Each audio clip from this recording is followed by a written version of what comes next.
Hello and welcome to the DocArena Podcast in association with Film Ireland. My name is Ross Whitaker, and every fortnight or so, I want to dig deeply into the motivations of documentary filmmakers. How do they choose their subject material, and what approaches and strategies do they employ to fund, craft, and distribute their work? In this episode, I'm delighted to speak to Declan McGrath and Neasa Chianáin about their feature doc, Young Plato, which is currently on release in cinemas across the UK and Ireland. Despite the backdrop, this is an inspiring, uplifting film as it follows the Elvis-loving principal Kevin McAreevy and his colleagues as they use philosophy teachings to try to change the lives of the young boys. Here's a clip from the trailer.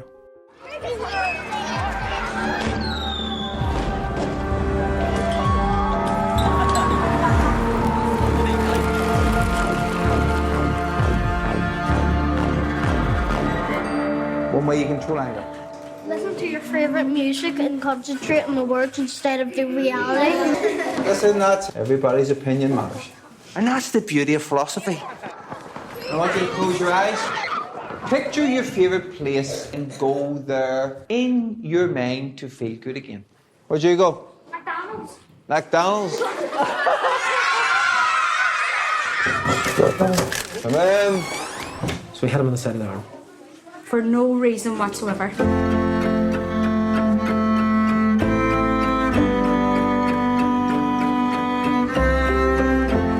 It's just intention. When my daddy says, if anybody starts to or they, you always hit them back. Philosophy one. Philosophy one. What should you do now? Make up, shake hands. You don't know how to play, then you won't play. You make sure your apology to Jared is good.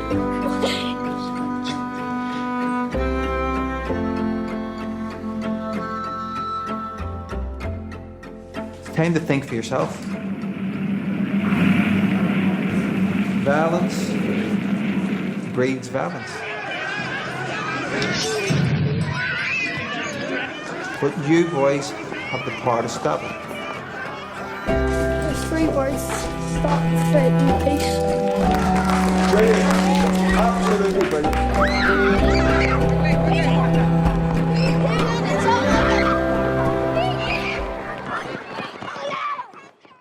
Thanks to you both for joining me. So Neasa, just to start off with, will you tell me a little bit about what the film is about? Okay, so the film is about a maverick headmaster who introduces philosophy as a core subject for primary school kids from 4 to 11.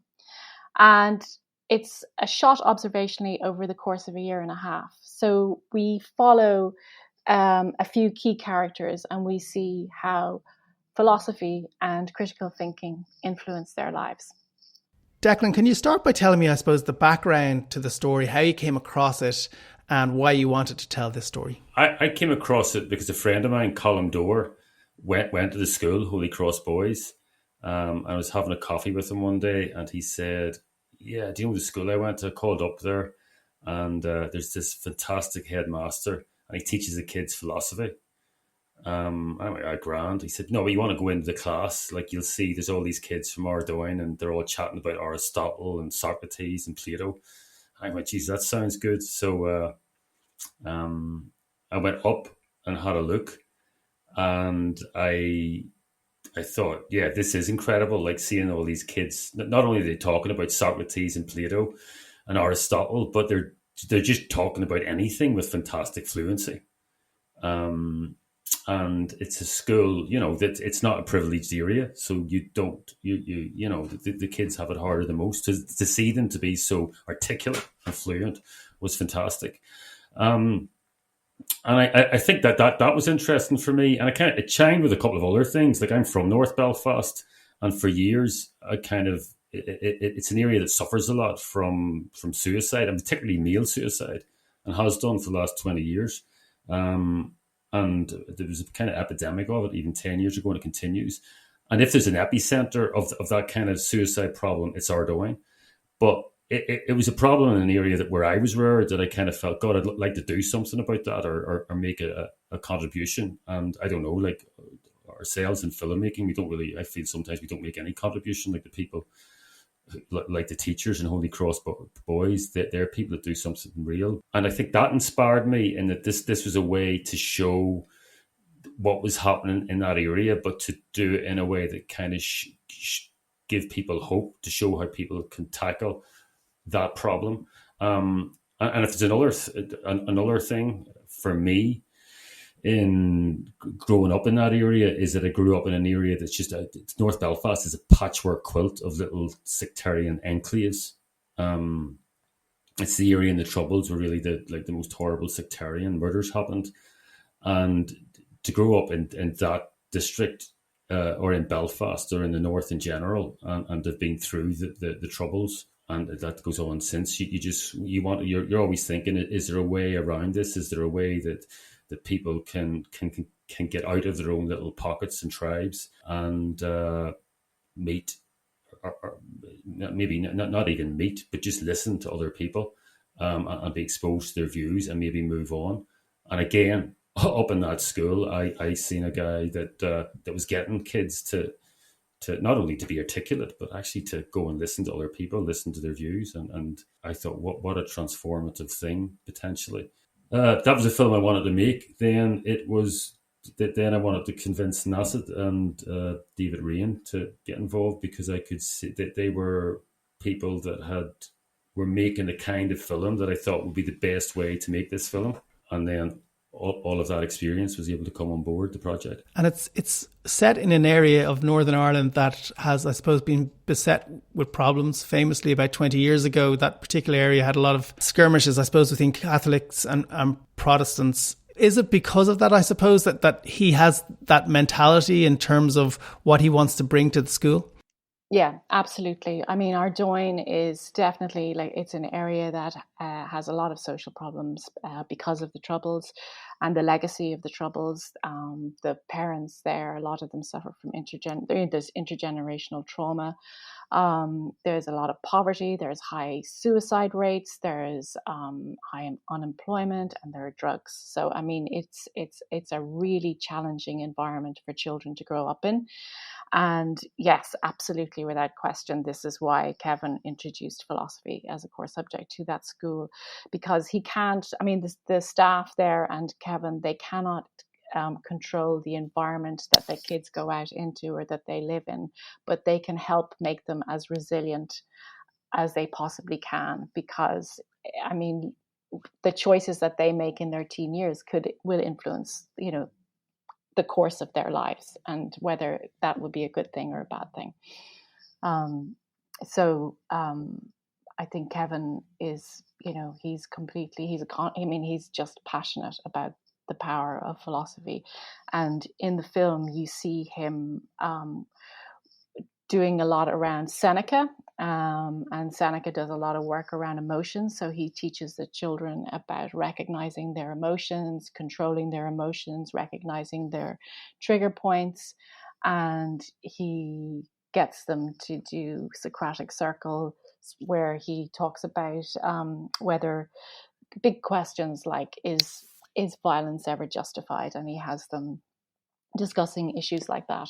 And this is all supported with an incredible amount of pastoral care, which all the staff in the school also give to not only the children but also the parents. And there's also a really nice narrative device in that, in an area that has a lot of kind of, I suppose, confrontational murals. He wants to create a mural of his own, isn't that right?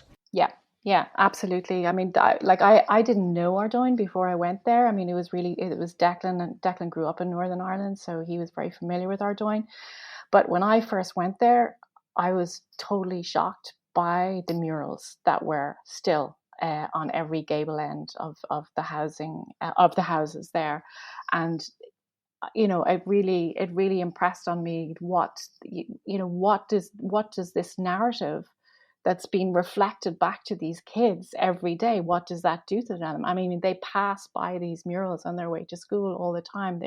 This is all over their community, and these murals that are celebrating the nationalist narrative, celebrating the idea that children like 16, 17-year-olds died for the cause.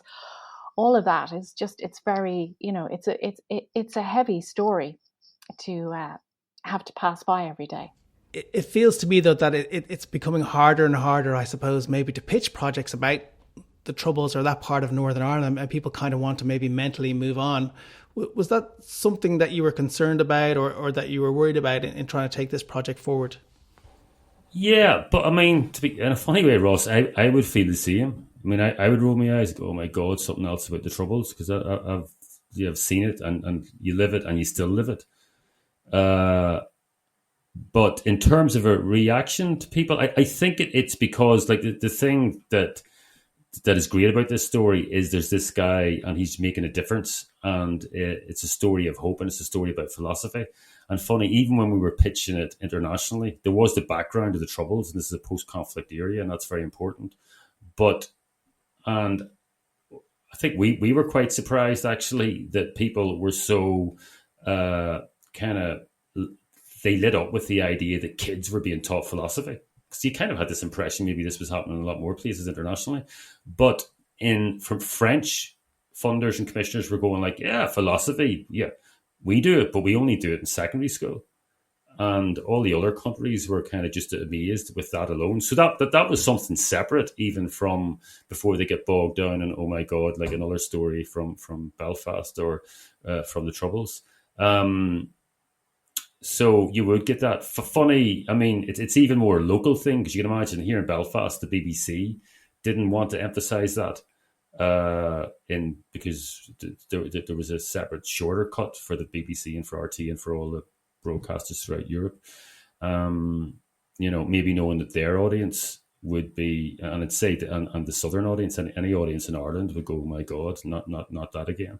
But it isn't that again. That's part of it. But it's a message of hope and resilience and how you can come out of problems. So there's two of you that are directors of this film. Neasa obviously has done films like this in the past and shot observationally. From what I understand, your background is very much more editing. Is that correct to say? Yeah, editing, and the films that have made and directed are much more kind of planned or whatever. And structured in a way. Yeah. So how did you guys work together then, coming from those two backgrounds, I guess? We worked as we were in. Well, it's just I was able to draw upon Neasa's experience, because she is fantastic at this kind of observational filmmaking stuff. So so Neasa goes in. She's a camera person, so she's got the camera.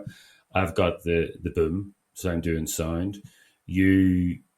And you have to be very small. That's kind of a very small crew, because the whole nature of this is that you'd have to disappear. So all those beautiful moments are virtue of the fact that you spent so much time in the school, and you've disappeared from view. So that was good, and it was good for me to be able to hear Neasa talk about, this will happen at this stage. We're going to have to be here for so long. Don't worry, we're going to have to cast a very wide net to get and at the start, and then we'll find out whatever characters we might be able to follow. And from then on, it was just that we stayed in there, and I suppose for me the thing was I had to kind of let go to that approach, because it isn't very much, you're not in there for one day and you've got to get your 4 minutes of footage. And the reason you've got to get your 4 minutes of footage, as you well know, is because you've got a huge amount of money's been spent on the crew that you have there. But at the other side, you've got to kind of relax and kind of go with the flow, and then start to structure, and you start to see the structure and the characters that will appear as you go through the process. And begin to maybe be more focused as the filming goes on. What I loved about it was that kind of that feeling of this man who's taking a new approach, but also it was, I suppose, in a lot of ways, even what happened with the Holy Cross Girls' School, it's 20 years ago. It feels like all of this is in the past, but it absolutely isn't. It's those murals are still there facing those children on their way to school. Those problems, as you say, are intergenerational. It's a story absolutely that needs to be told. And I suppose one that we need to be reminded of. These things are not in the past, they're actually in the present as well. And that was something that was really interesting from an observational point of view. you're telling something that's happening in the classroom and so on. But to a certain extent, I was thinking when I was watching it, it's like you can only scratch the surface when you're within the school walls or even in the environs. And what you did then was you found ways to bring the past into it. And I was kind of interested in you as a filmmaker when you're approaching that. Was that a question that you had? How do we make sure that people understand the context of what he's doing and why he's doing it? Yeah, no, absolutely. Definitely. We knew that we were making this for an international audience, and that was something that we were on the lookout all the time, because we didn't want to have to, we sold this to 9 different territories before we made the film, television territories, before we made the film. And I didn't want to have signposts all over the film. So we needed to find ways to tell the story. And so, that all came from a lot of hanging around. And we knew that one of the vice principal there had done a lot of history classes with the students. So we kind of put it out there like, well, if there is a history class about this or this, we would definitely be very interested in filming those.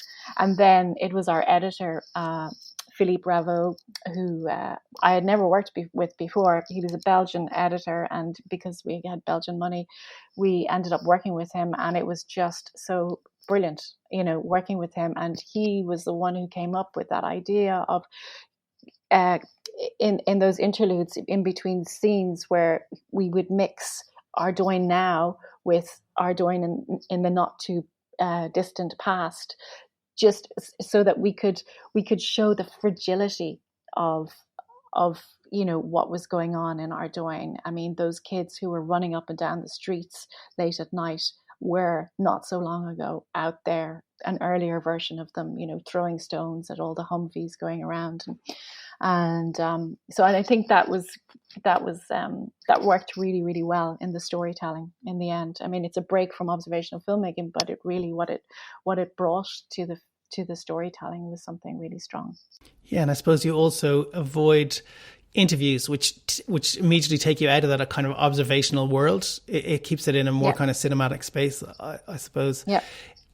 To get that kind of observational film, you really need access, and you really need the consent of everyone involved. And that's one of the most striking things about the film is that you're there in all, I suppose, the most challenging moments of the kid's life, which is when they can benefit from his attitude towards his, how to teach them about how to deal with their feelings.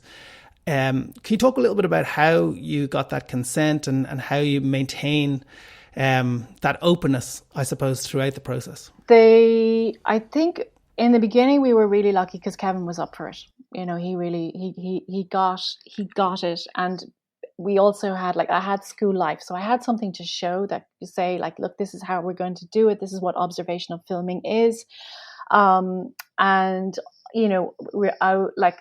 we were able to say, look, with the kids, we'll cast the net very wide. We don't know what children we're going to work with, but we'll cast the net very wide, and we will only use positive story arcs in the final film. That was really, really important. So Kevin and the board came on pretty much straight away. Then we had to, present it to the parents. And so I made school life available to everybody. We talked about why we were coming to Ardoyne. We did it in a big assembly, and we gave our phone numbers to at the end of everything, if anyone wanted to ask questions privately, that they could contact us. But honestly, I think because Kevin and Holy Cross, the staff of Holy Cross, were held in such high esteem, it was pretty much a shoo-in. We didn't get much resistance. There was a handful of kids whose parents, they didn't want them in the film, and that was fine. You can cope with that if you're told that in the very beginning of filming, if you know who to avoid. There were certain children in there that were wards of the court, that we had to avoid. So once we knew all that, then it was pretty much open door everywhere. Now we also had to negotiate with some of the teachers. Not all the teachers were on board, but that's fine too, because you only really need access to a couple of classrooms, and that was it. And then after that, it was just the dialogue of keeping things open, making sure that people knew if there was an issue, if they had a problem, to come to us straight away. And that was, and that did happen a couple of times. There was 2 kids. One was the kid of a drug dealer. Kevin had to make them shake hands or something after they had some fight. Immediately the parents on the phone going, I don't want my child being seen with, blah, blah, blah. That was fine. So we knew, so it was just keeping the dialogue going and keeping it open and making ourselves as available as possible to everybody. We had a room in the school, so we would spend 3 days a week there. And just being around and chatting to people when you weren't filming, so you could really feel, if there was anything brewing, if there was anything stirring. And I think for the teachers and all that, I think they really appreciated that they didn't have to become a part of it if they didn't want to. And that was made very clear from the get-go. So really, we were very lucky. It went very, very smoothly. It's really interesting. It all sounds very familiar from observational projects I've done. And it always seems to be the most important thing is to get everything out in the open at the very, very beginning, so that people know not only what they can expect from you, but also what you expect from them. It's a kind of contract, isn't it? That and also that for them, if something does go wrong, I often found in the past, it's when it kind of festers with people that the consent or the access sort of starts falling apart. So making sure that they come to you straight away, it's also important, isn't it? Yeah, absolutely, and that they feel they can come to you with their stuff as well. Yeah, because the last thing you want is just rumors spreading, and then it escalates, and then it's all over, really. Yeah, especially when you only have a limited amount of time. And so then, you mentioned school life, and that was the film that you'd done previously, did very, very well, also in a school. And I was just wondering what you kind of learned from the first film that you could bring to the second film, because so often when you're making films, you learn so much doing a project, but you then never get to make that kind of project again, so there's only so much you can bring forward with it. Yeah, no, I know that's so true. I mean, it's definitely, we shot a lot less for Young Plato than we did for School Life. I think we had a very clear narrative going in, anything that fed into pastoral care or the philosophy, that's what we were interested in. I think it also helped that halfway through the first academic year that we had lockdown, and I used that time to rewrite the treatment and base it on the scenes that I knew that we had got up until that point. And that was a very, very useful exercise. It was also for a funding application for a Flanders Film Fund, but it was a really, really good exercise to do, because it really focused you then yourself on which direction you were going and what were the elements that you would need to finish the story. Because really, we really kind of started finding our characters in the January, February, March, and then it was all over, and then the other thing that I learned that was really, really good was to bring an editor in before you finished filming. So we went back in the September after lockdown, and we filmed intensively up until Christmas, and then focused on pickups and stuff like that. And we were waiting for the mural to be painted in January, February, March, but they were just kind of slow pickups.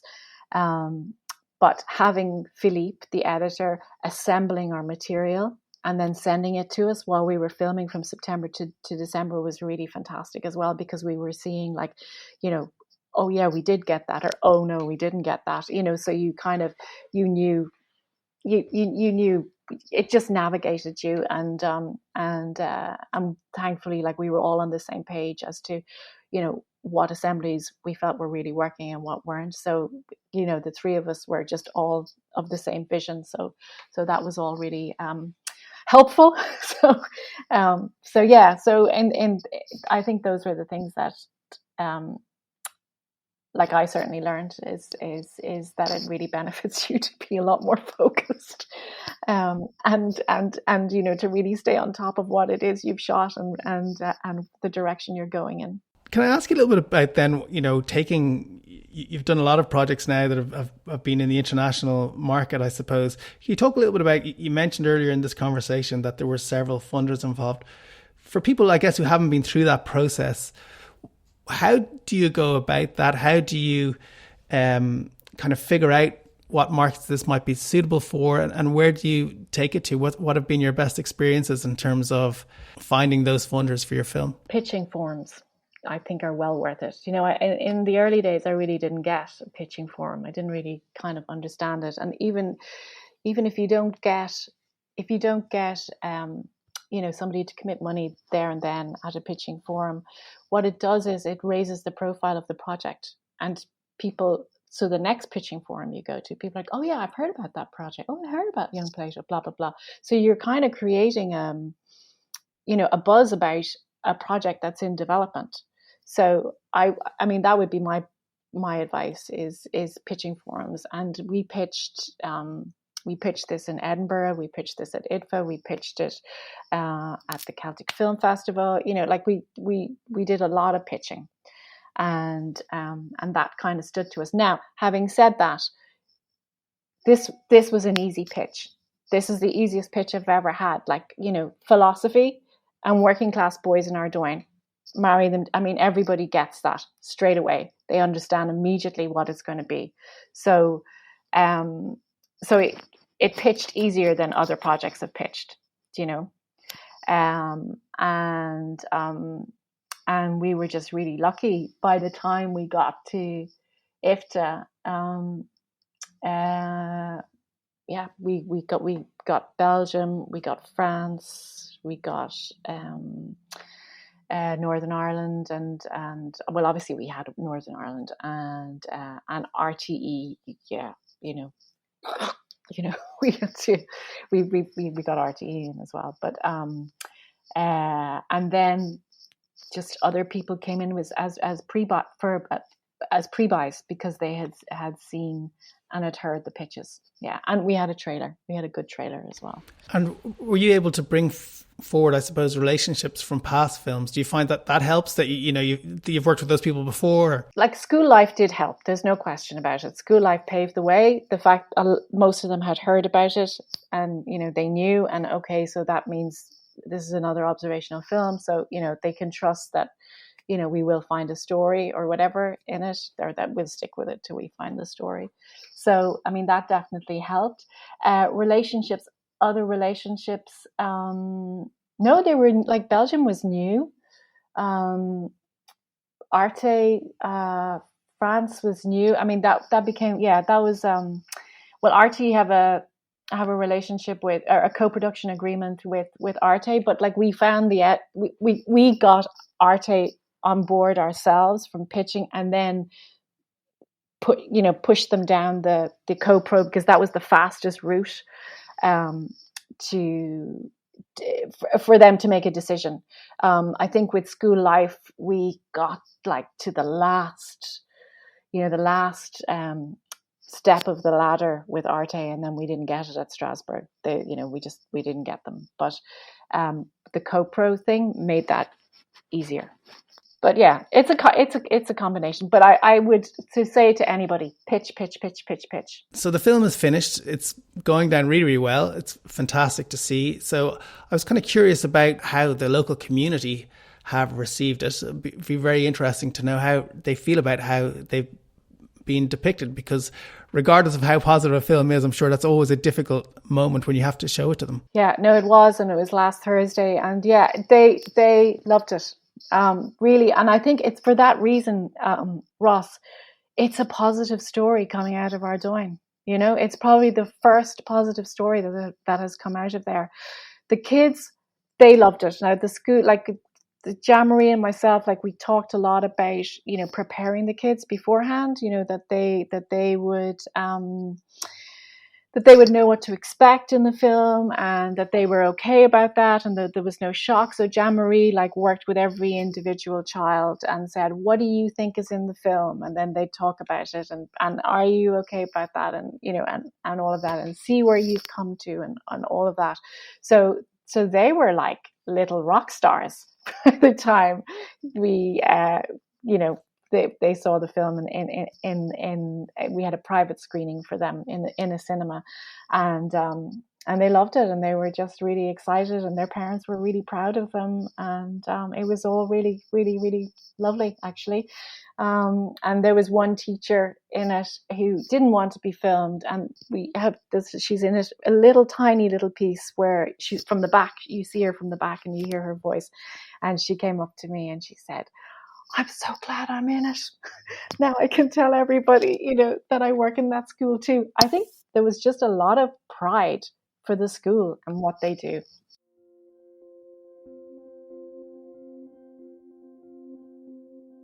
Thanks again to Neasa and Derek for taking part in the interview.